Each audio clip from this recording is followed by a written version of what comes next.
السلام عليكم. انا هنا غربلت 3 سميد بهذا الفنجان. انا عملت باش منعملش كميه كبيره.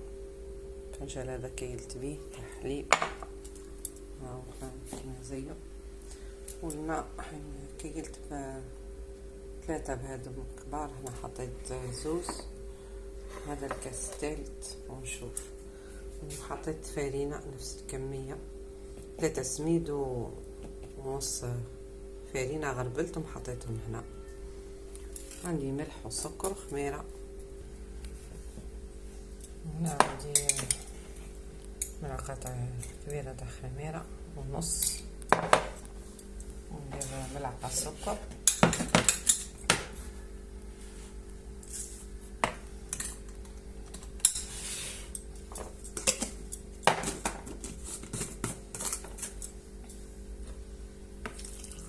نضيف الماء. عندي 3 كيسان كبار انا عملتلكم. انا مكيلتهم من قبل.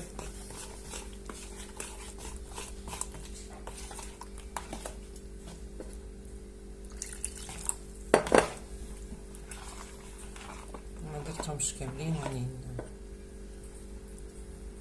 نشوف يمكن نكمل 3 كيسان كبار ولا نخليه.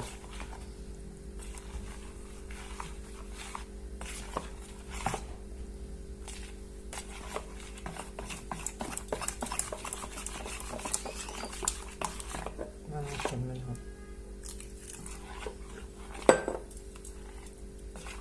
كملت الكيسان.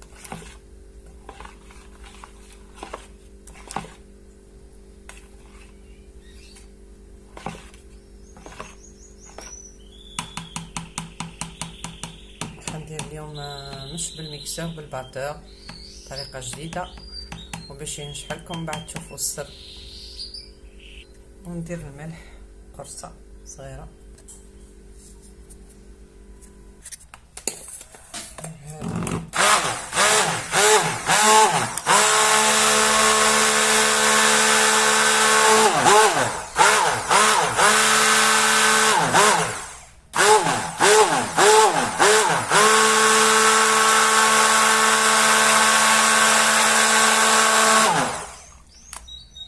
طريقة جديدة بالميكسر بالباتور ويجي ما شاء الله. عندي نص باكي نحطو تاع خميرة،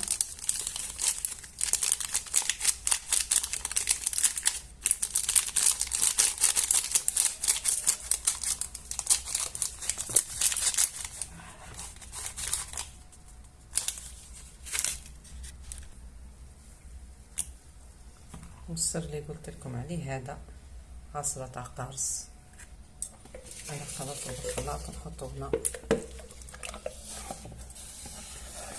ونخليه يتفاعل قليل.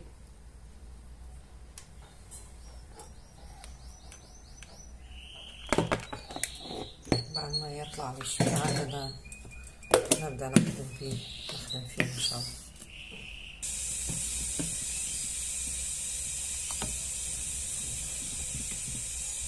طلعت يعني ما شاء الله.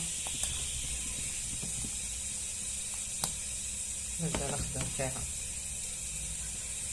هذه اللولة ما شاء الله كما تشوفوا، هما يقولوا اللولة دايما ما تصلحش.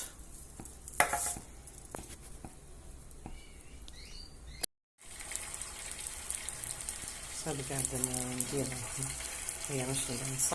صار طلعت ما شاء الله البقال هنا جات طلعوها. اللولة دايما متجيش ملاحة،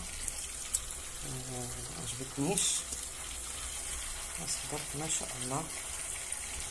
شفت من اللولة وضرب زرت حطيتها على المقلة كانت باردة اللولة.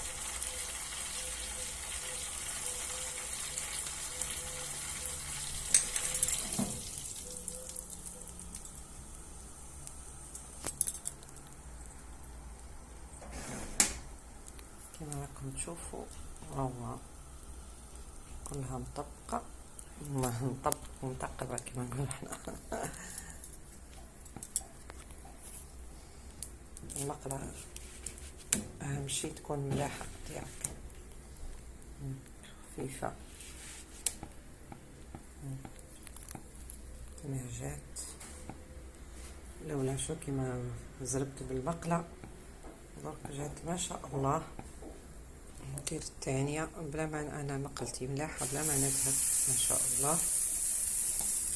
ندير البقال هذا نصفطو بيه، تحبي بالملعقة ديري بالملعقة، نصب الواحد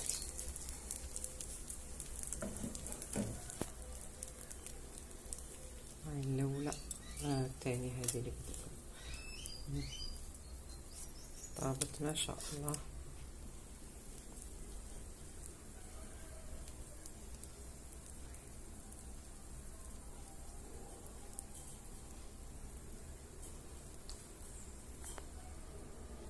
نصب لها الزبدة والسكر كل ما تطيب واحدة ندير.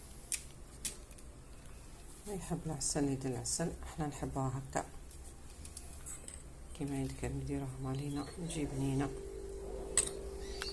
كل ما ندير واحدة فوقها الثانية هكا. سر نجاح عصرة قارص، طعمتي قاطين في الزجوة نعمل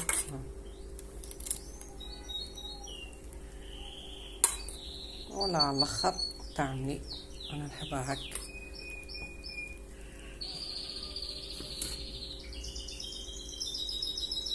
هذا الولاد ياكلوا معاها يلقاوها هكا سخونه بعد. هذه وصفة اليوم نكملهم ناكل بنفس الطريقة. الكمية ديالك ما شاء الله هذه ما شاء الله جات خفيفة خفيفة. انا كليت هذوك اللي شفتو درت عسلتهم روعة.